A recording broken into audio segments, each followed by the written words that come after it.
Hello everyone, আসসালামু আলাইকুম। It's নোয়া হেয়ার। কেমন আছেন আপনারা সবাই? আশা করি সকলে ভালো আছেন। এখানে ট্রেন আসতেছিল, তার জন্য আমি দাঁড়িয়ে পড়লাম ট্রেন দেখার জন্য। ট্রেন দেখতে কিন্তু আমার অনেক ভালো লাগে। আজকে ট্রেনে অনেক ভিড় ছিল। দূরে কোথাও ঘুরতে গেলে আমার শুধু ট্রেন দিয়ে যেতেই ভালো লাগে। ট্রেন দেখা শেষ করে আমরা এখন রিকশায় উঠে পড়লাম। আজকে এই জায়গাটায় অনেক জ্যাম ছিল। সব কিছু বাড়ি দিয়ে এখন সকালে ব্রেকফাস্ট করতে আসলাম। ব্রেকফাস্ট শেষ করলাম, এখন ঘোরাঘুরির পালা। এখানে আমরা একটা গাছের নিচে বসলাম ফুচকা খেতে। আর এখানে পরিবেশটা অনেক সুন্দর ছিল, আমার কাছে অনেক ভালো লাগতেছিল। আমি অনেকক্ষণ বসেছিলাম, খেলছিলাম।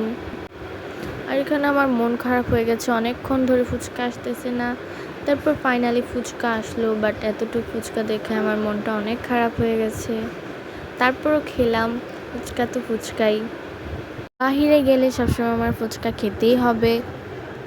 ফুচকা খাওয়া শেষ করে আমি এবার ঝালমুড়ি খেতে আসলাম। আমার কাছে ঝালমুড়িটা ভালোই লাগছে। এবার সব কিছু বাড়ি দিয়ে চলে গেলাম বাসায়। বাই।